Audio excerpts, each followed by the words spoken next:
அப்போஸ்தலர் 3ஆம் அதிகாரம் 13வது வசனத்திலிருந்து 26ஆம் வசனம் வரைக்கும் உள்ள பகுதியை நாம் தியானிக்கவிருக்கிறோம். அது ஒரு பெரிய பகுதியாக இருக்கிறதுனால நாம் 21வது வசனத்திலிருந்து 26வது வசனம் வரைக்கும் உள்ள பகுதியை வாசிச்சிடலாம். ஆனால் நம்ம இந்த பகுதி முழுமையாக நம்ம என்ன செய்ய போகிறோம், சிந்திக்க போகிறோம். அப்போஸ்தலர் 3வது அதிகாரம் 21லிருந்து 26 வரைக்கும் வாசிக்கலாம். உலக தோற்றம் முதல் தேவன் தம்முடைய பரிசுத்த தீர்க்கதரிசிகள் எல்லாருடைய வாக்கினாலும் உரைத்தவைகள் எல்லாம் நிறைவேறி தீரும் காலம் வருமளவும் பரலோகம் அவரை ஏற்றுக்கொள்ள வேண்டும். மோசே பிதாக்களை நோக்கி, உங்கள் தேவனாகிய கர்த்தர் என்னை போல ஒரு தீர்க்கதரிசியை உங்களுக்காக உங்கள் சகோதரிலிருந்து எழும்ப பண்ணுவார். அவர் உங்களுக்கு சொல்லும் எல்லாவற்றிலும் அவருக்கு செவி கொடுப்பீர்களாக. அந்த தீர்க்கதரிசியின் சொற்கேளாதவனவனோ அவன் ஜனத்தில் இராதபடிக்கு நிர்மூலமாக்கப்படுவான் என்றான். சாமுவேல் முதற்கொண்டு எத்தனை பேர் தீர்க்க தரிசனம் உரைத்தார்களோ அத்தனை பேரும் இந்த நாட்களை முன்னறிவித்தார்கள். நீங்கள் அந்த தீர்க்கதரிசிகளுக்கு புத்திரராயிருக்கிறீர்கள். உன் சந்ததியினாலே பூமியில் உள்ள வம்சங்கள் எல்லாம் ஆசீர்வதிக்கப்படும் என்று தேவன் ஆபிரகாமுக்கு சொல்லி நம்முடைய முன்னோர்களோட பண்ணின உடன்படிக்கைக்கும் புத்திரராய் இருக்கிறீர்கள். அவர் உங்கள் எல்லாரையும் உங்கள் பொல்லாங்குகளிலிருந்து விலக்கி உங்களை ஆசீர்வதிக்கும்படி தேவன் தம்முடைய பிள்ளையாகிய இயேசுவை எழுப்பி முதலாவது உங்களிடத்திற்கே அவரை அனுப்பினார் என்றான். ஆண்டுடைய நாமம் மகிமைப்படுவதாக. நாம் கடைசியாக உங்களோடு நான் பேசின பொழுது அந்த 3ஆம் அதிகாரம் முதல் 10 வசனங்களை நாம் தியானித்தோம் இல்லையா? அந்த முதல் 10-11 வசனங்களில் இவர்கள் ஜெப வேளையில் தேவாலயத்திற்கு போகிறார்கள். அங்கே சப்பானியாக இருந்த ஒரு மனிதன், பிறவியிலிருந்து சப்பானியாக இருந்த ஒரு மனிதன் பிச்சை கேட்கிறான். பேதுருவும் யோவானும் அவனை உற்று பார்த்து, எங்களை நீ கவனிச்சு பாருன்னு சொல்கிறாங்க. அப்போ இவனும் என்ன நினைக்கிறான், ஏதோ நமக்கு என்ன செய்ய போகிறாங்க, தர போகிறாங்க அப்படிங்கிற ஒரு எதிர்பார்ப்போட அவன் உற்று பார்க்கிறான். அப்போ பேதுரு சொல்கிறாரு, பொன்னோ வெள்ளியோ எங்களிடத்தில் இல்லை, ஆனால் என்னிடத்தில் உள்ளதை உனக்கு தரேன். நசரேயனாகிய இயேசுவின் நாமத்தில் நீ எழுந்து நடன்னு சொன்ன உடனே வேதம் சொல்லுகிறத சொல்லி அவனுடைய கரங்களை பிடித்து அவன் என்ன செஞ்சானா, தூக்கி விட்டான். விளைவு என்னன்னு கேட்டால் அவனுடைய கால்களும் கரடுகளும் என்ன செஞ்சிச்சான், பலன் கொண்டது. பலன் கொண்டது மாத்திரமல்லாமல் அவன் குதித்து எழுந்தானாம். எப்படி குதிச்சு எழுந்தானா, அப்புறம் நின்னானா, நடந்தானா, நடந்து குதிச்சானா, தேவனை துதித்து கொண்டு அவர்களோடு கூட எங்க போறான், தேவாலயத்துக்குள்ள பிரவேசிச்சான். இப்ப தேவாலயத்துக்குள்ள ஒருத்தன் திடீர்னு கைகால தெரியாம குதிச்சுக்கிட்டு இருக்கானே, குதிக்கிறான், துதிக்கிறான், ஆர்ப்பரிக்கிறான், சத்தம் போடுறான். அப்போ எல்லாரும் அவனை கவனிக்கிறாங்க. ஒன்று தெரிஞ்சுக்கிட்டாங்க, இது யாரு, வழக்கமா வாசல்ல இருந்து பிச்சை கேட்கிற சப்பானி. இவர் எங்க தான் இருந்தாரு, வெளியே தான் இருந்தாரு. ஆனா இப்போ நல்ல உடல் வாக்கு உள்ளவராக வாழ்க்கையிலே முதல் விசை எழுந்து நின்றார். வாழ்க்கையிலே முதல் விசை நடந்தார். நம்ம ஆரம்பத்தில் வாசிக்கும் போது அவனை கொண்டு வந்து வச்சாங்கன்னு தான் சொல்லியிருக்கு. அவனை கொண்டு வந்து வைப்பார்கள், அப்புறம் சாயங்காலம் ஆகும்போது கூட்டிக்கிண்டு போவான். அப்படித்தான் நடக்கு. ஆனால் இப்பொழுதோ யாருடைய உதவியும் இல்லாமல் எல்லா மனிதர்களைப் போல அவர் எழும்பி நடந்து நின்று குதித்து துதித்து பேதுருவையும் யோவானையும் பற்றி கொண்டான். மக்கள் எல்லாம் பார்க்குறாங்க, இவன் யாரு, இவ்வளவு நாள் அலங்கார வாசலின் வாயிலில் அமர்ந்து பிச்சை கேட்டு கொண்டிருந்த மனிதன். இவன் எப்படி இருந்தான்? பிறவியிலிருந்தே உடல் ஊனமுற்றவனாய் இருந்த இவனுக்கு எப்படி இது நடந்துச்சு? ஒரு பிரமிப்பு, ஆச்சரியத்தோடு கூடிய ஒரு பிரமிப்பு. அப்ப இந்த பிரமிப்பு இருந்து கொண்டிருக்கும் பொழுதுதான் பேதுரு பிரசங்கம் பண்ண போறாரு. என்ன செய்ய போறாரு பேதுரு இப்போ? ஏன்னா ஒரு பெரிய கூட்டம் கூடிட்டாங்க. இந்த கூட்டம் எதற்காக கூடியிருக்கு? ஒரு அற்புதத்தை பார்த்துருக்கு. நம்ம ஏற்கனவே 2வது அதிகாரத்தில் பேசும்போதும் அங்கே ஆண்டவருடைய ஒரு அதிசயமான செயல், பெந்தெக்கோஸ்தே நாளிலே பரிசுத்த ஆவியானவர் இறங்கி வந்த பொழுது ஒரு திரள் கூட்டம் வந்து பார்த்து, இது என்னமோ, இது என்னமாய் நடக்க போகிறதோன்னு பயந்து ஒரு கூட்டம் கூடி நின்ற பொழுது அவர் பிரசங்கம் பண்ணார். இப்ப அந்த மாதிரியே இங்கேயும் அவர் என்ன செய்ய போறாரு? பிரசங்கம் பண்ண போறார். இவர் பிரசங்கத்தை நம்ம பார்க்கறதுக்கு முன்னால நான் உங்களுக்கு ஒரு சில இந்த வசனங்கள்ல இருக்கக்கூடிய ஒரு சில வார்த்தைகளை நீங்க கொஞ்சம் உங்க மனசுக்கு எடுக்கணும்னு நான் நினைக்கிறேன். உதாரணமா நம்ம சொல்லுவோம்னா, அதுல 19வது வசனத்துல கர்த்தருடைய சன்னிதானத்திலிருந்து இளைப்பாறுதலின் காலங்கள் வரும்படிக்கு. என்ன காலங்கள்? எல்லாரும் சொல்லுங்க. இளைப்பாறுதலின் காலங்கள். எல்லாரும் சொல்லுங்க. என்ன காலம் அது? என்ன காலம்? நல்ல காலம். இளைப்பாறுதலின் காலங்கள் எங்க இருந்து வரணுமா? சொல்லுங்க. கர்த்தருடைய சந்நிதியிலிருந்து வரணும். இன்னொரு வார்த்தை நீங்க கவனிக்கணும். 21வது வசனம் துவக்கத்துல உலக தோற்ற முதல். எப்ப இருந்து? எல்லாரும் சொல்லுங்க. உலகம் உருவாக்கப்பட்ட முதல், அப்படி எடுத்துக்கலாம்.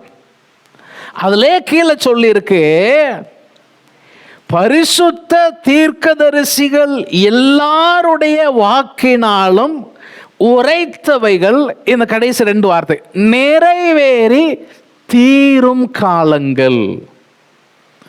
என்ன காலங்கள்? எல்லாம் நிறைவேறி தீரும் காலங்கள் வரும் வரை. முதல்ல சொன்னாரு 19வது வசனத்துல இளைப்பாறுதலின் காலங்கள். என்ன காலங்கள்? இளைப்பாறுதலின் காலங்கள். 21வது வசனத்துல சொல்றாரு நிறைவேறி தீருகிற காலங்கள். இது ஆக்சுவலா இந்த இடத்துல வேறு மொழியாக்கங்கள்ல என்ன சொல்லியிருக்கிறாங்கன்னு சொன்னா, அவர் எல்லாவற்றையும் சீர்படுத்துகிற காலங்கள். எப்படி? எல்லாத்தையும் அவர் என்ன செய்ய வேண்டியிருக்கு? சீர்படுத்த வேண்டியதா இருக்கிறது. இதே பேதுரு 2 பேதுருல நிருபத்தை எழுதும் பொழுது ஆண்டவர் கடைசி நாட்களில் என்ன செய்ய போகிறார் அப்படிங்கிறத எழுதி வச்சிருக்கிறார் பாருங்க. 2 பேதுரு 3ஆம் அதிகாரம் 13வது வசனத்தை பாருங்க. அவருடைய வாக்குத்தத்தத்தின்படியே. எப்படிங்க? கர்த்தருடைய வாக்குத்தத்தத்தின்படியே நீதி வாசமாய் இருக்கும், நீதி வாசமாய் இருக்க போகிற புதிய வானங்களும் புதிய பூமியும் உண்டாகும் என்று காத்திருக்கிறோம். என்ன செய்யறோம்? காத்திருக்கிறோம். இந்த புதிய வானம் புதிய பூமியில என்ன இருக்குதுங்க? என்னது வாசமா இருக்கிறது? சத்தமா சொல்லுங்க. எல்லாரும் சொல்லுங்க. நீதி வாசமா இருக்கு. அப்ப இன்னைக்கு நீதி வாசமா இல்லையா? இன்னைக்கு ரட்சிக்கப்பட்டவர்களுக்குள்ள என்ன இருக்கு? அந்த நீதி வாசமா இருக்கிறது. ஆனா உலகத்தில் பாவமும் நிறைந்தே காணப்படுகிறது.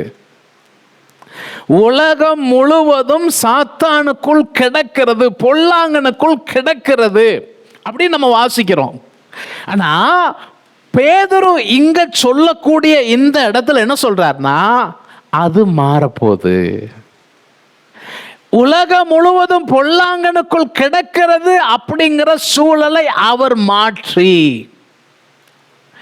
முழு உலகத்தையும் வானத்தையும் பூமியையும் புதிதாக்கி மறுரூபமாக்கி அங்கே பாவம் இல்லாமல் செய்ய போகிற ஒரு காலம் வரப்போகிறது. அல்லேலூயா சொல்லுங்க. இன்னைக்கு உலகத்துல எத்தனையோ தவறுகள் நடந்து கொண்டிருக்கிறது, எவ்வளவோ பாவங்கள் நடந்து கொண்டிருக்கிறது. சில காரியங்கள் எல்லாம் நம்மளால காது கொடுத்து கேட்க முடியல. சில விஷயங்களை சில இந்த சோஷியல் மீடியாலேயோ இல்லை நியூஸ்லேயோ வரக்கூடிய சில காட்சிகள், வீடியோ காட்சிகளை நம்மளால கண் கொண்டு என்ன செய்ய முடியல, காண முடியல. அவ்வளவாய் உலகத்தில் பிரச்சனைகள், அசம்பாவிதங்கள், மனிதனுடைய மீறுதல்கள், அந்த மீறுதலின் நிமித்தம் உண்டாகிற காயங்கள், ஆபத்துக்கள், சேதங்கள் சொல்லிட்டே போலாம். நம்மளால் அவைகளை ஜீரணிக்க முடியவில்லை. ஏன் இப்படி எல்லாம் நடக்க வேண்டும்? அநேகர் அரசாங்கங்களை குற்றம் சொல்லுவார்கள்.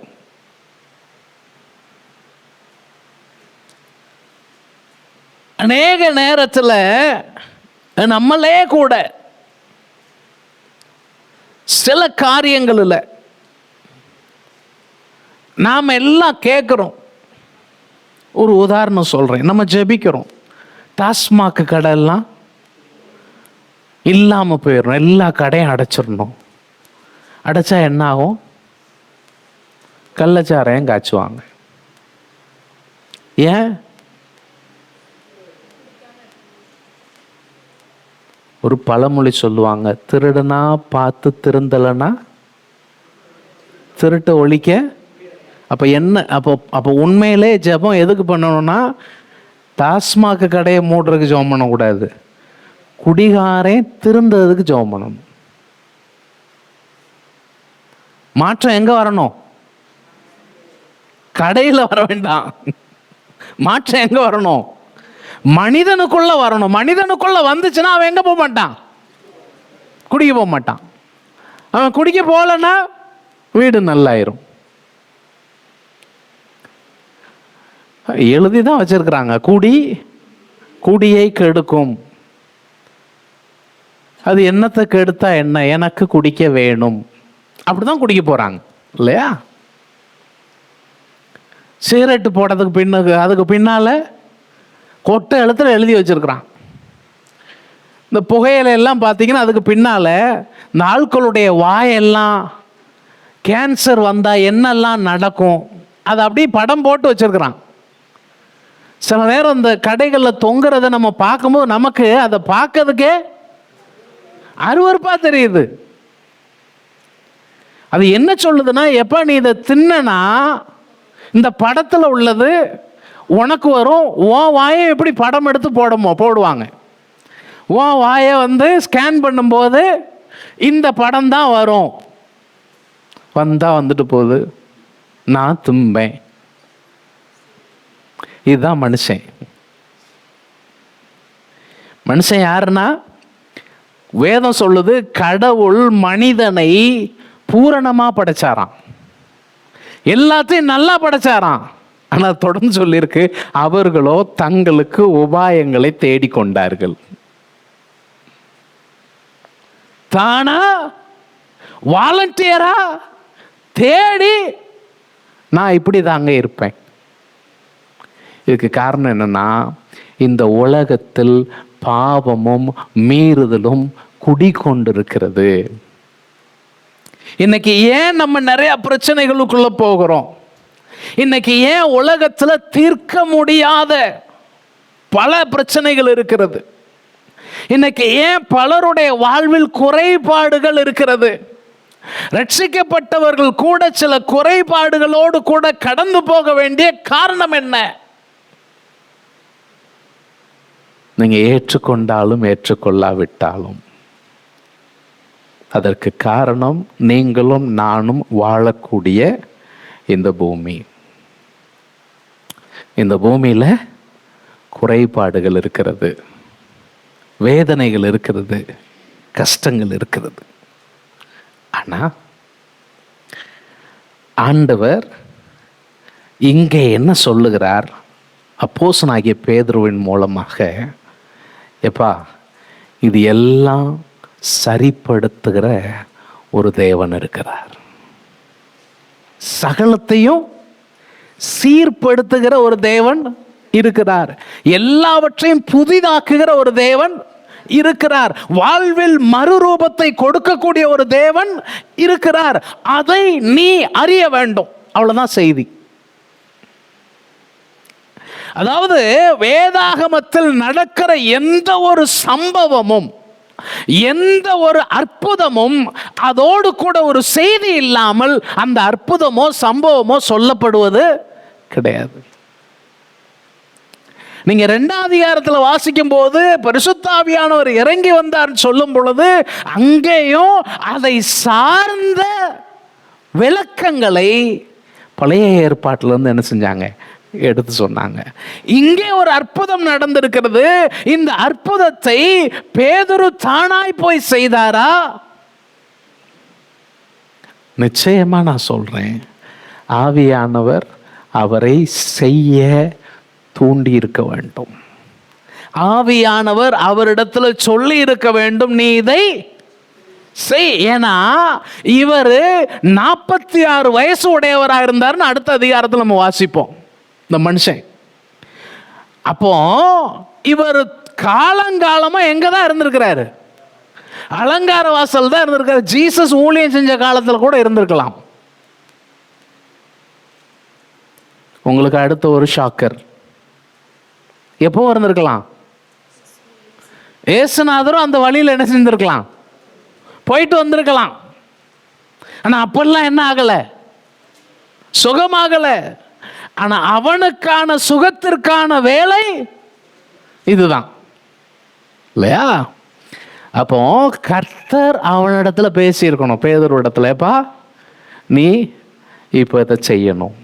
ஏன்னா இந்த இடத்துல இந்த பிறவி ஊனமுற்ற நபராக இருந்த இந்த நபர் அற்புதத்தை எதிர்பார்க்கல. நான் சொல்றது புரியுதா உங்களுக்கு?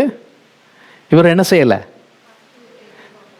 தேவாலயத்தின் வாசலுக்கு எதுக்கு வந்து உட்கார்ந்துருக்காரு சொல்லுங்க? பிச்சை எடுக்கிறதுக்கு உட்கார்ந்துருக்கிறார். அதாவது என் நிலைமையை பாருங்க, என்னால் என்ன செய்ய முடியாது? வேலை செய்ய முடியாது. நான் துரதிர்ஷ்டவசமாக இப்படி என்ன செஞ்சிருக்கிறேன்? இந்த உலகத்தில் வந்து பிறந்துட்டேன். எனக்கு நீங்கள் என்ன செய்யணும்? உதவி செய்யணும், கருணை காட்டுங்க ஐயா, தர்மம் பண்ணுங்க. பிச்சை கேட்குறவங்க எப்படி கேட்பாங்க? என்னங்கம்மா தர்மம் பண்ணுங்க ஐயா, மக்களை பத்த மகராசனே, சாமி. இப்போ இருக்கிறவங்கெல்லாம் வந்து அவங்களுடைய மார்க்க நம்பிக்கைகளை தெரிஞ்சுக்கிறாங்க, அட்வான்ஸ் ஆயிட்டாங்க. நம்மளை பார்த்தாங்கன்னா அல்லையா தோத்துறோம் கொடுங்க அப்படிம்பாங்க. வேற ஆட்களை பார்த்தா சாமி சரணம் கொடுங்க அப்படிம்பாங்க.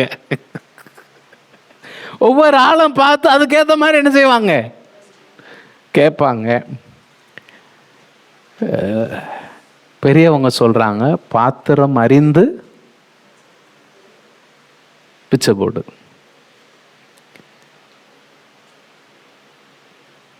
ஒருத்தருக்கு நீங்க செய்யறீங்கன்னா நீங்க செய்யக்கூடிய அந்த நபர் அவர் அதை வாங்கி கஞ்சா குடிக்கிறவரா இருக்கக்கூடாது இல்லையா? அவங்களும் பிச்சை எடுக்காங்க. அப்ப நாம உதவி செய்யறது, தர்மம் பண்றது, அது உண்மையிலேயே அது பிரயோஜனமா இருக்காங்கிற கேள்வியை நம்ம என்ன செய்யணும்? கேட்கணும். சரி, நமக்கு வேற நிறைய பேச வேண்டியிருக்கு. இவன் ஒரு எதிர்பார்ப்போடு, என்ன எதிர்பார்ப்பு? ஐயா எனக்கு என் நிலைமையை பார்த்து நீங்க பரிதாபப்படணும், உங்க பரிதாபத்தின் விளைவாக நீங்க என்ன செய்யணும்? உங்க பாக்கெட்ல இருந்து ஏதாவது எடுத்து எனக்கு என்ன செய்யணும்? போடணும். நான் அந்த பரிதாபத்தின் விளைவால் கொஞ்சம் நான் என்ன செய்யணும்? உயிர் வாழும். இதுதான் இவனுடைய எதிர்பார்ப்பு. இவன் அன்றைக்கு காலையில வந்து அன்னைக்கு மத்தியானம் வந்து உட்காரும்போ இன்னைக்கு என் வாழ்க்கையில ஒரு மாற்றம் வரும் என்கிற எதிர்பார்ப்போடு வந்து உட்காரல. எல்லா நாளை போல இது ஒரு நாள். இன்னைக்கு எவ்வளவு போனி ஆகும்னு தெரியாது, அப்படிதான் வந்து உட்கார்ந்துருப்பான். ஆனா அன்னைக்கு தேவன் அவன் வாழ்க்கையை மாற்றி அமைக்க தீர்மானித்தார். இந்த மாற்றத்தை அவன் எதிர்பார்த்து வரல. ஏன்னா அவன் பேதுருவுடையோ யோவானிடத்திலேயோ, ஐயா நான் ரொம்ப காலமா இந்த 46 வருஷமா நான் நடக்க முடியாமலே இருந்துட்டேன், தயவு செய்து இந்த ஆண்டவர்கிட்ட ஜெபம் பண்ணி எனக்கு நான் என்ன நடக்க வச்சிருங்கன்னு என்ன செய்யல, கேட்கல. வேதத்தில் ஆண்டவர் யாருக்கெல்லாம் அற்புதம் செய்தாரோ சிலர் அதை கேட்டு வாங்கினவங்களும் இருக்கிறாங்க. பலர் கேட்காம இருந்தவங்களுக்கும் என்ன நடந்திருக்கு? அற்புதம் நடந்திருக்கு. இப்போ இன்னொரு உதாரணம் சொல்லுவோன்னா, யோவான் 9ஆம் அதிகாரத்தில் ஒரு எடுக்க வேண்டாம், அதில் பிறவியிலிருந்தே கண் தெரியாமல் இருந்த ஒரு நபர். அந்த ஆளை பார்த்த உடனே சீஷர்கள் என்ன செய்கிறாங்க? அவங்க அவரை ஒரு சப்ஜெக்ட் ஆக்கிட்டாங்க, ஒரு டிஸ்கஷன் பாயிண்ட் ஆக்கிட்டாங்க. இப்போ ஒரு 4-5 நாளாக ஒரே டிஸ்கஷன் தான் போயிட்டுருக்கு. யார் வருவா?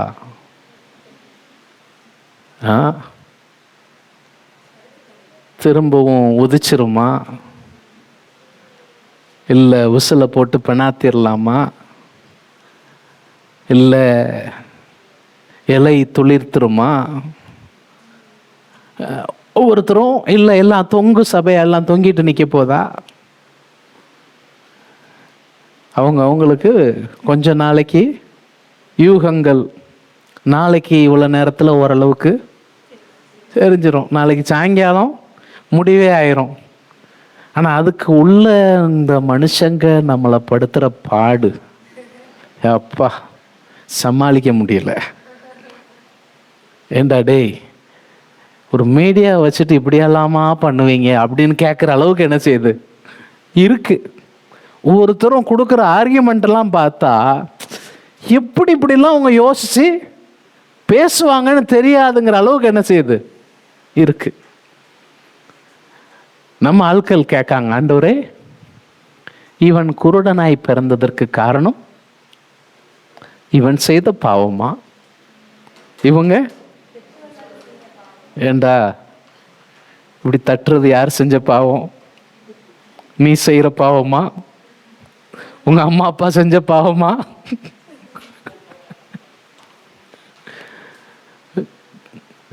இப்ப ஆண்டவர் என்ன சொன்னாரு? இதில் நீங்கள் கவனிக்க வேண்டியது என்னன்னா, இந்த நபர் இயேசுவிடத்தில் இயேசுவே எனக்கு பார்வை தாருன்னு என்ன செய்யலை, கேட்கல. ஆனால் இவங்க நம்ம ஆட்கள் என்ன ஆக்கிட்டாங்க? அவனை வச்சு ஒரு டிஸ்கஷன் பாயிண்ட்டை உருவாக்கிட்டாங்க. இப்போ ஆண்டவர் சொல்கிறார், எப்பா எனக்கு இந்த டிஸ்கஷன்லலாம் உடன்பாடு இல்லை. இப்போ நான் இருக்கிறேன், நீ பிரச்சனைக்கு யார் காரணம்னு கேட்குற. நான் என்ன சொல்ல விரும்புகிறேன்னா, பிரச்சனைக்கு தீர்வு என்னன்னு சொல்ல போகிறேன்.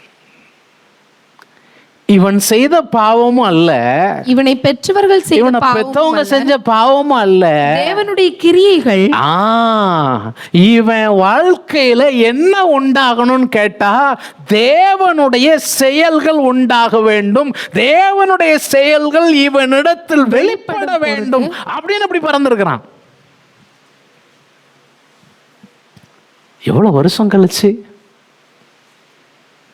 உங்களுக்கு தெரியாது. எப்போ உங்களுடைய வாழ்க்கையில் தேவனுடைய கிரியைகள் வெளிப்படணுங்கிறது உங்களுக்கு தெரியாது. ஆனால் நீங்கள் எதிர்பார்ப்போடு தேவனை நோக்கி பார்த்தார் உங்கள் வாழ்க்கையில் தேவன் கிரியை செய்கிறதை நீங்கள் பார்ப்பீர்கள். அல்லேலூயா. இதில் ரொம்ப பெரிய ஆச்சரியமான விஷயம் என்னன்னா, நமது ஆண்டவர் சகலத்தையும் சீர்படுத்துகிற ஆண்டவர். எதெல்லாம் சீரில்லைன்னு நீங்கள் நினைக்கிறீங்களோ, எதெல்லாம் சரியில்லைன்னு நீங்கள் நினைக்கிறீங்களோ, அதெல்லாம் சரிப்படுத்துகிற ஒரு தேவன் இருக்கிறார். அவர் உங்கள் வாழ்க்கையை மாத்திரமல்ல, முழு உலகத்தையும் சரிப்படுத்தும்படியாக, அண்ட சராசரத்தையும் புதிதாக்கும்படியாக அவர் கிரியை செய்து கொண்டு தான் இருக்கிறார். இன்னைக்கு அதைத்தான் நான் உங்களுக்கு சொல்ல விரும்புகிறேன். சரி, இப்போ நம்ம வாசித்த பகுதியில் எனக்கு நல்ல நேரம் முடிஞ்சு போச்சு. இதை நான் 5 பிரிவாக இந்த பிரசங்கத்தை பிரித்து சொல்ல போகிறேன். எல்லாம் ஒரு 2 நிமிஷம் சொல்லி நான் முடிக்க போகிறேன். பிரிவு என்னன்னு கேட்டிங்கன்னா, இவங்க எல்லாரையும் பார்த்து பேதுரு சொல்கிறாரு, எங்களை பார்க்காதீங்க. பக்கத்தில் பார்த்து சொல்லுங்க, எங்களை பார்க்காதீங்க, இயேசுவை பாருங்க. சொல்லுங்களேன், என்னது செய்யாதீங்க? இந்த டயலாக் நீங்கள் கேட்டிருக்கிறீங்களா? என்ன ஒரு மாதிரி குனிஞ்சுக்கிட்டு சிரிக்க மாதிரி இருக்கு. சில நேரம் நான் அவங்களால தான் சர்ச்சுக்கு வரலன்னு சொன்னால் என்ன சொல்லுவாங்க? நீங்கள் அவங்கள பார்க்காதீங்க, யாரை பாருங்க? இயேசுவை பாருங்க. ரொம்ப நாளைக்கு முன்னால் திருநெல்வேலியில் இருந்தப்போ கொஞ்சம் இந்த பாலம் வேலைகள்லாம் நடந்துட்டு இருந்துச்சு. அப்போது ரூட்டை மாற்றி விட்டுருந்தாங்க. அது என்னடானா நின்று நின்று நின்று நின்று போக வேண்டிய நிலைமை. அப்போ எனக்கு முன்னால் ஒரு கார் போகுது, நான் பின்னால் அப்படியே உருட்டிக்கிட்டே வண்டியை ஊட்டிட்டு போகிறேன். முன்னால் இருக்கிற காரில் எழுதியிருக்கு, don't follow me, follow Jesus. எப்படி? என்னைய பின்பற்றாதீங்க, ஜீசஸை. இது எதுக்கு எப்படி எழுதியிருக்கான்? சிலர் எழுதுவாங்க, தொடர்ந்து வா, தொட்டு விடாதே. பார்க்க நல்லா இருக்கும். தொடர்ந்து வரணுமா அப்படின்னா என்ன அர்த்தம்? ஏப்பா, என் வண்டியில் கீரல் என்ன செஞ்சிடாத, போட்டுறாத. அதுக்கு தான் அந்த அர்த்தத்தில் தான் இவன் எழுதியிருக்கிறாரு, என்னை பின்தொடராத. யாரை பின்தொடர்? இது உண்மையிலே சரியா? நம்மளையே கேட்கணும். பேதுரு பவுல்கிட்ட கேட்டிங்கன்னா பவுல் சொல்லுவார், இது சரி கிடையாது அப்படிம்பார். பவுல் சொல்லுவார், நான் கிறிஸ்துவை பின்பற்றுகிறது போல நீங்களும் என்னை பின்பற்றுங்கள். அதான் சரி. இல்லை, என்னை பார்க்காதீங்க, நான் அப்படி இப்படி தான் இருப்பேன், நீங்கள் ஜீசஸை பாருங்க அப்படின்னு என்ன செய்யக்கூடாது? சொல்லக்கூடாது. அப்படின்னா நான் பெர்ஃபெக்ட் ஆகிட்டேன்னா? இல்லை, தவறு இருக்கா? இருக்கு. தவறு ஒருத்தர் உணர்த்தனா, சாரி, நான் என்னை மாற்றிக்கிறதுக்கு என்ன செய்கிறேன்? தவறே கிடையாது. நம்ம எல்லோரும் குறை உள்ளவர்கள் தான். நம்ம திருத்திக்கிறதுக்கு வாய்ப்பு என்ன செய்யுது? இருக்கு. அந்த வாய்ப்புக்கு நம்மளை ஒப்பு கொடுக்கலன்னா முடியாது. சரி, இப்போ பாயிண்ட்டுக்கு வந்துடுவோம். இவர் என்ன சொல்றாரு பாருங்க, 12வது வசனத்துல சொல்றாரு, பேதுரு அதை கண்டு ஜனங்களை நோக்கி, இஸ்ரவேலரே, இதை குறித்து நீங்கள் ஏன்பா ஆச்சரியப்படுறீங்க? நாங்கள் எங்கள் சுய சக்தியினாலாவது. ரொம்ப அற்புதமான வார்த்தை. என்ன இல்ல? சுய சக்தி. எல்லாரும் சொல்லுங்க, சத்தமா சொல்லுங்களேன், நல்லா சொல்லுங்களேன். எங்களுடைய சுய சக்தியினாலாவது, எங்கள் சுய பக்தியினாலாவது இவனை நடக்க பண்ணினோம் என்று நீங்கள் எங்களை நோக்கி பார்க்கிறது என்ன? 2 வார்த்தைங்க பயன்படுத்துறாரு, சக்தி பக்தி. நல்ல ரைமிங்கா போகுது. என்னது? எங்களுடைய பலத்தினாலோ எங்களுடைய கடவுள் பக்தியினாலோ இது என்ன செய்யல? நடக்கல. நான் உங்களுக்கு சொல்றேன், உங்க வாழ்க்கையிலான மறுரூபத்தை உங்களுடைய பலம் கொண்டு செய்ய முடியாது. ஆனா உங்களுக்கு ஒரு ஆண்டவர் இருக்கிறாரு. அவர் உங்க வாழ்க்கையின் மறுரூபத்தை செய்கிறதற்கு வல்லவராக இருக்கிறார். அதைத்தான் அவர் சொல்றார். சரி, சொல்லிட்டு தொடர்ந்து என்ன சொல்றாருன்னா அடுத்த வசனத்துல, ஆபிரகாம், ஈசாக்கு, யாக்கோபு என்பவர்களுடைய தேவனாகிய நம்முடைய பிதாக்களின் தேவன் தம்முடைய பிள்ளையாகிய இயேசுவை மகிமைப்படுத்தினார். இதுதான் சொல்றாரு. அதனாலதான் நான் சொன்னேன், நீங்க எங்களை பார்க்காதீங்க, யார பாருங்க. அதாவது இந்த இடத்துல என்ன நடக்கு, இங்க ஒரு அற்புதம் நடந்திருக்கிறது. இந்த அற்புதம் பெற்றுக்கொண்ட நபர் இவங்களை பற்றி கொண்டு நிற்கிறான். ஏன்னா இந்த அற்புதத்தை யார் தான் செஞ்சிருக்கிறாங்க, இவங்க மூலமா தான் நடந்திருக்கு. அப்படிங்கிறதுனால எல்லாரும் இவங்களை பார்க்காங்க. இப்போ இவங்க சொல்றாங்க, எங்களை பார்க்காதீங்க, யார பாருங்க, இயேசுவை தேவன் மகிமைப்படுத்துறார். இயேசு யார்? இயேசு யாருன்னா நம்ம நேரம் இல்லைன்னு நான் சொல்லிட்டே போறேன். அதில் அவர் இயேசுவுக்கு என்னெல்லாம் பெயர் சொல்லியிருக்கிறார்னா, அவர் பரிசுத்தர். இயேசு யார் சொல்லுங்க, சத்தமா சொல்லுங்க. பரிசுத்தர், நீதிபரர். அவர் யாருங்க? சத்தமா சொல்லுங்க. அவர் பரிசுத்தர், அவர் நீதிபரர். இன்னொரு வார்த்தை சொல்லி இருக்கிறது, அவர் ஜீவாதிபதி. அல்லேலூயா. ஜீவாதிபதினா என்னது? ஜீவான்னு பேர் வச்சிருக்கிறாங்களே அவங்களா? ஜீவாதிபதி அப்படின்னா என்னது? ஜீவனுக்கெல்லாம் அதிபதி, ஜீவனின் ஊற்று. ஆங்கிலத்தில் சொல்லியிருக்கு தி ஆத்தர் ஆஃப் லைஃப். எப்படி? ஜீவனை துவங்குகிறவர், தோற்றுவிக்கிறவர், உருவாக்குகிறவர், சிருஷ்டிகர். அப்ப இவர் யாரு? பரிசுத்தர், நீதி உள்ளவர், ஜீவாதிபதி. அப்புறம் இவருடைய நாமத்துக்கு ஒரு பவர் இருக்கு. எப்படிங்க? இயேசுடைய நாமத்துக்கு என்ன இருக்கு? எங்க பவர் இல்ல, எங்க டிவோஷன் இல்ல, ஜீசஸ் பவர். அததான் அவர் சொல்றாரு, நாங்கள் அல்ல, அவருடைய நாமத்தை, அவருடைய 16வது வசனத்துல, அவருடைய நாமத்தை பற்றும் விசுவாசத்தினாலே அவருடைய நாமமே, அவருடைய நாமமே நீங்கள் பார்த்து அறிந்திருக்கிற இவனை பலப்படுத்தினது.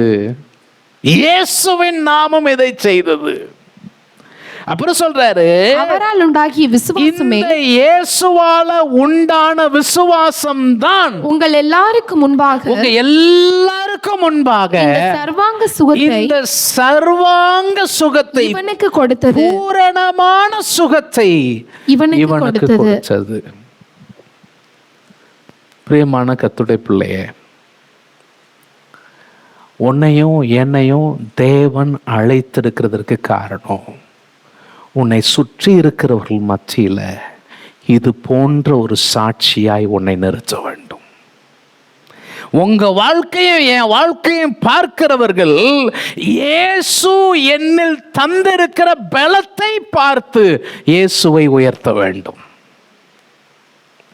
அவருடைய நாமத்தை பற்றும் விசுவாசம் என்னில் இருப்பதனால் அவர் என்னில் செய்கிற கிரியையை சுற்றி இருக்கிறவங்க பார்க்கணும்.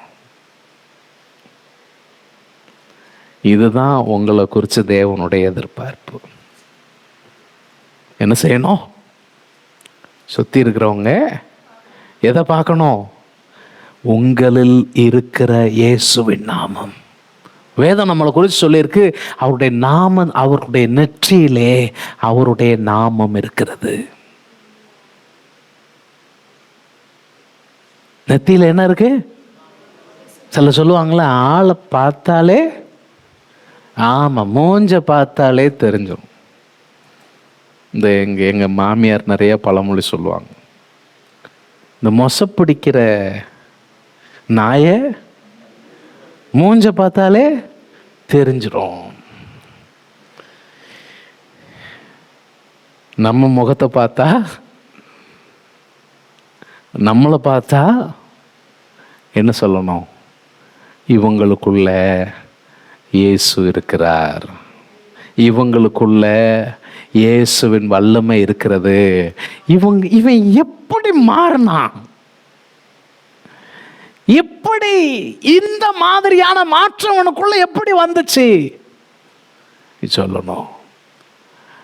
என் சக்தி இல்லைங்க, என் பக்தியும் இல்லைங்க, இயேசு என்னை மாற்றினார். அல்லேலூயா. அதான் அவர் முதல் சொல்றார். நம்ம நேரம் இல்லை. அடுத்து என்ன சொல்றாருன்னா, அவர் அப்படி இருக்கிறாரு, நீங்க இயேசுவுக்கு என்ன செஞ்சீங்க? இதான் ரெண்டாவது பாயிண்ட். முதல்ல இயேசு என்ன செஞ்சார், அதுக்கு நாங்க இல்லை, அவர் தான். இப்போ இயேசுவுக்கு நீங்க என்ன செஞ்சீங்க? நேரம் இல்லை, நான் சொல்லிட்டே போயிடுறேன். 3 பாயிண்ட் சொல்லியிருக்கிறாங்க. 1, நீங்கள் அவரை மறுதலித்தீர்கள். என்ன செஞ்சீங்க? மறுதலிச்சிங்க. 2வது, மறுதலிச்சது மட்டும் இல்லாம இந்த பரிசுத்தர், நீதிபரர், ஜீவனின் அதிபதி இவர் இடத்துல ஒரு கொலை பாதகனை சூஸ் பண்ணிக்கிட்டீங்க. நீங்க கடைக்கு போறீங்க, ஒரு பொருள் வாங்க விரும்புறீங்க. அந்த கடை நிறைய அடுக்கி வச்சிருக்கிறான். அதில் எப்படிப்பட்ட பொருளை பார்ப்பீங்க? இருக்கிறதுலையே எது பெஸ்ட்டாக இருக்கும்? ஏன்? நம்ம அடிக்கடி சீப்பாகவும் இருக்கணும், பெஸ்ட்டாகவும் இருக்கணும். அது எல்லாம் அப்படி வாய்க்காது. விலையை குறைச்சா தரம் ஆட்டோமேட்டிக்காக குறையும். தரத்தை கூட்டினா விலை என்ன செய்யும்? அது இயல்பு தான். ஆனால் நமக்கு ஒரு இயல்பா சாதாரண நிலையில் இருக்கக்கூடிய மக்களுக்கு நமக்கு இருக்கக்கூடிய ஒரு இது என்னன்னா, அப்படி கிடைச்சிடாதா? கொஞ்சம் சகாயமா கிடைச்சிடாதா? சகாயமா கிடைக்கணுங்கிறதுக்காக தரம் இல்லாத நீங்க வாங்கிட்டு போக முடியுமா? அதனால பிரயோஜனம் இருக்குமா? இருக்காது. இங்க என்ன சொல்றாங்கன்னா, நீங்க தரம் மிகுந்த ஒருத்தரை என்ன செஞ்சிட்டீங்க? கொலையே பண்ணிட்டீங்க, உதாசீனப்படுத்திட்டீங்க. ஆனா யார? கொலைபாதகனை உங்களுக்காக விடுதலை பண்ண வேண்டும் என்று கேட்டு. யார விடுதலை பண்ணணும்? அப்போ நீங்க யாருக்கு? ஜீசஸ்க்கு பதிலா கொலைகாரனை, மர்டரரை நீங்க என்ன செஞ்சிட்டீங்க? தெரிந்து கொண்டீர்கள். 3வது சொல்றாரு, இப்படியெல்லாம் நீங்க செஞ்சிருந்தாலும் இதை நீங்க அறியாமல் செய்தீர்கள். எப்படி செஞ்சீங்க? அறியாமல் செஞ்சீங்க. வசனம் தான் சொல்லுது, அவர்களுக்கு இயேசுவை குறித்த அறிவு இல்லை, உலகத்திற்கு அவரை தெரியவில்லை. அவரை தெரிந்திருந்தால் அவரை கொலை செய்திருக்க மாட்டார்கள். இது அவங்க. சரி, இப்ப இயேசுவைக்கு தேவன் என்ன செஞ்சார்? முதல்ல நாங்கள் அல்ல, கிறிஸ்து. 2வது நீங்க என்ன செஞ்சீங்க? இப்ப தேவன் என்ன செஞ்சார்? அதுல ஒரு 3 காரியம் சொல்லியிருக்கு. 1, இயேசுவை உயிரோடு எழுப்பினார். நீங்கள் கொலை செஞ்ச இந்த இயேசுவை அவர் மரித்தோரிலிருந்து என்ன செஞ்சார்? எழும்ப பண்ணினார். 2வதா, தம்முடைய பரிசுத்த பிள்ளையாகிய இயேசுவின் நாமத்தை மகிமைப்படுத்தினார். யார் நாமத்தை? இயேசுவின் நாமத்தை மகிமைப்படுத்தினார். இதை நீங்க வீட்டில் போய் வாசிங்க. 3வதா சொல்லியிருக்கு, தீர்க்க தரிசனத்தை நிறைவேற்றினார். என்ன நடக்கு? தீர்க்க தரிசனத்தை நிறைவேற்றினார். அப்ப இதுக்கெல்லாம் தேவன் என்ன நோக்கத்தோடு இதெல்லாம் செய்கிறார்? இங்கே தான் வசனம் சொல்லுது. 19வது வசனத்தில் நம்ம வாசிக்கிறோம், இளைப்பாறுதலின் காலங்கள் வரும்படிக்கும். என்ன காலம்? சத்தமா சொல்லுங்க. இளைப்பாறுதலின் காலங்கள். இதுக்கு வேறு வார்த்தையில் சொல்லுவோம்னா, கர்த்தர் நம் ஒவ்வொருவரையும் அழைத்த பொழுது நமக்கு ஒரு நம்பிக்கையை தந்திருக்கிறார். என்ன நம்பிக்கைனா, நமக்காக ஒரு சுதந்திரம் பரலோகத்தில் வைக்கப்பட்டிருக்கிறது. நாம் அந்த நம்பிக்கையை நோக்கி பொறுமையான செய்யணும், ஓட வேண்டியது இருக்கிறது. அப்போ தேவன் முழு உலகத்திலும் எப்படி ஒரு பிறவி ஊனமுற்ற ஒரு நபர் தன்னுடைய பலத்தினால் எதையும் மாற்ற முடியாதோ, அப்படிப்பட்ட நபருடைய வாழ்வில் ஆண்டவர் தம்முடைய வல்லமையினால் ஒரு பெரிய மாற்றத்தை, சர்வாங்க சுகத்தை கொடுத்தாரோ, அது போலவே நம்முடைய வாழ்வில் இப்ப இருக்கக்கூடிய எல்லா விதமான நெருக்கங்கள், லிமிட்டேஷன்ஸ், இவை எல்லாவற்றையும் அப்புறப்படுத்தி நமக்கான ஒரு பூரண காலமாக, இளைப்பாறுதலின் காலமாக ஆண்டவர் ஒரு காலத்தை என்ன செஞ்சிருக்கிறார்? வைத்திருக்கிறார். அந்த காலம் வரும்படிக்கு அதுக்காக இயேசு கிறிஸ்துவை உங்களிடத்தில் என்ன செஞ்சாரு? அவர் அனுப்பினார். அதுதான் அவர் சொல்றாரு. இந்த இயேசுனுடைய வேலை என்ன அப்படின்னா, அவர் தன்னுடைய வேலையை சிலுவையில் செய்து முடிச்சுட்டு இப்போ அவருக்கான வேலை வரும் வரைக்கும் பரலோகத்தில் அவர் என்ன செய்ய வேண்டியிருக்குதான்? இருக்க வேண்டி இருக்கிறது. அதைத்தான் 21வது வசனத்துல சொல்லி இருக்கிறது. பரிசுத்த தீர்க்கதரிசிகள் எல்லாருடைய வாக்கினாலும் உரைத்தவைகள் நிறைவேறி தீரும் காலம் வரைக்கும் பரலோகம் அவரை ஏற்றுக்கொள்ள வேண்டும். பரலோகம் ஏற்றுக்கொள்ளணும். சரி, இது தேவனுடைய நோக்கம். அப்ப இந்த நோக்கம் நிறைவேறணும்னா என்ன செய்யணும்? இந்த நோக்கம் இதுலயும் திரும்ப சொல்றாரு அந்த 26வது வசனத்துல, ஏன் தேவன் இயேசுவை உங்களிடத்தில் அனுப்பினார்? ஏன் அனுப்பினார்? அந்த 26வது வசனத்தை, அவர் உங்கள் எல்லாரையும், என்னங்க, உங்கள் எல்லாரையும், கேட்கிற எல்லாரையும், உங்கள் எல்லாரையும் பொல்லாங்குகளில் இருந்து, எதிலிருந்து விளக்கணும்? பொல்லாங்குகளிலிருந்து விலக்கி உங்களை ஆசீர்வதிக்க வேண்டும். ஆசீர்வதிக்கும்படி தேவன் தம்முடைய பிள்ளையாகிய இயேசுவை எழுப்பி முதலாவது உங்களிடத்திற்கு அவரை அனுப்பினார் என்றான். யாரு தெரியுமா? அவங்க கொலைகாரங்க. யோசித்து பாருங்களேன். நீங்க ஒருத்தருக்கு நன்மை செய்ய போறீங்க, அவங்க உங்களை கல்லை கொண்டு எறிஞ்சுறாங்க, திரும்ப போவீங்களா? ஏன்? நீங்க நல்லது செய்ய போறீங்க, ஆனா அவங்க கல்லை விட்டு எறிதாங்க. அப்ப நீங்க என்ன செய்வீங்க? வசனம் சொல்லுது, யார்கிட்ட திரும்ப அனுப்புறாரு? கொலைகாரங்களிடத்திலே திரும்ப செய்தி வருகிறது. எவ்வளவு பெரிய தேவன் அவர், எவ்வளவு இரக்கம் நிறைந்தவர். சரி, அப்போ இவங்க என்ன செய்யணும்? இவங்க செய்ய வேண்டியது, இவங்க என்ன செய்யணும்? இதுதான் கடைசி பாயிண்ட், நம்ம சொல்லி முடிக்க போறோம். 20வது வசனத்துல சொல்லியிருக்கு, நீங்க என்ன செய்யணும்? உங்கள் பாவங்கள் நிவர்த்தி செய்யப்படும் பொருட்டு நீங்கள் மனம் திரும்பி குணப்படணும். வேற வார்த்தையில சொல்லுவோம்னு சொன்னா, உங்கள் பாவத்திலிருந்து மனம் திரும்பி தேவனுக்கு நேராக திரும்புங்க. நீங்க ரட்சிக்கப்பட்ட புதுசுல இதை செஞ்சிருப்பீங்க. ஆனா மனம் திரும்புதல் என்பது ரட்சிக்கப்பட்ட புதுசுல மாத்திரம் நடக்கிறது கிடையாது. அன்றாடம் என்னுடைய வாழ்க்கையில கிறிஸ்துவனுடைய சாயலுக்கு ஏற்ப ஒவ்வொரு நாளிலும் நான் என்ன செய்யணும்? மறுரூபம் ஆகணும். இது முதல் பாயிண்ட். 2வது பாயிண்ட் என்ன சொல்றாரு? 22வது வசனம், மோசே பிதாக்களை நோக்கி, உங்கள் தேவனாகிய கர்த்தர் என்னை போல ஒரு தீர்க்கதரிசியை உங்களுக்காக உங்கள் சகோதரரிலிருந்து எழும்ப பண்ணுவார். அவர் உங்களுக்கு அவர் உங்களுக்கு சொல்லும் எல்லாவற்றிலும் அவருக்கு செவி கொடுப்பீர்களாக. ஹல்லேலூயா.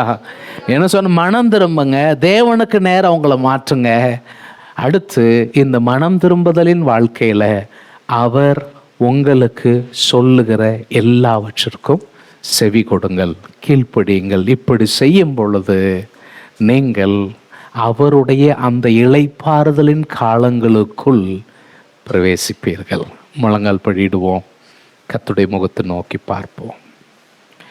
இந்த நல்ல நாளில் இந்த மனிதன் எதிர்பாராத நன்மையை கர்த்தர் அவனுக்கு செய்தது போல நாமும் எதிர்பாராத நன்மையை அவர் நமக்கும் செய்திருக்கிறார்.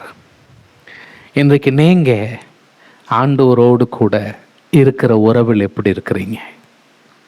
உங்கள் சக்தியினால், உங்கள் பக்தியினால் உங்களுக்கு மீட்பு கிடைக்கல. உங்களுடைய மீட்பு, நீங்கள் பெற்றிருக்கிற ரட்சிப்பு, இது எல்லாம் தேவன் தம்முடைய பரிசுத்த பிள்ளையாகிய இயேசுவின் நாமத்தை மகிமைப்படுத்தினதனால் வந்தது. இன்னைக்கு உங்களுடைய வாழ்வில் அவருடைய இளைப்பாறுதலின் காலம் வரும் வரைக்கும் நீங்கள் எப்படி முன்னேறணும்னு கேட்டால், அன்றாட மனம் திரும்புதலோடு கூட அன்றாடம் அவருடைய சத்தத்திற்கு செவி கொடுத்து, அவருடைய சித்தத்திற்கு செவி கொடுத்து, அவருடைய சித்தம் செய்கிறவர்களாய் நீங்களும் நானும் இருக்க வேண்டும் என்று கர்த்தர் நம்மை எதிர்பார்க்கிறார். அன்பின் ஆண்டவரே, இந்த நாளில் நீர் எங்களுக்கு காண்பித்து கொடுத்த உம்முடைய நல்வார்த்தைகளுக்காய் உமக்கு ஸ்தோத்திரம். உம்முடைய வசனங்களுக்கு ஆண்டவரே எங்களை படைக்கிறோம். தொடர்ந்து உம்முடைய பிள்ளைகளை ஆசீர்வதிப்பீராக. நீர் எங்களுக்கு தந்திருக்கிற ரட்சிப்பிற்காக நன்றி. இந்த மீட்பின் வாழ்வில் ஆண்டவரே எங்களுக்கான அந்த நம்பிக்கையை பெற்றுக்கொள்ளுகிற காலம் வரைக்கும் நாங்கள் தொடர்ந்து பரம அழைப்பின் பந்தய பொருளுக்காக இலக்கை நோக்கி தொடர எங்கள் ஒவ்வொருவருக்கும் உதவி செய்யும், ஆசீர்வதியும். கிருபைக்கு ஒப்புக் கொடுக்கிறோம் மீட்பர் இயேசுவின் நாமத்தில் பிதாவே, ஆமேன், ஆமேன்.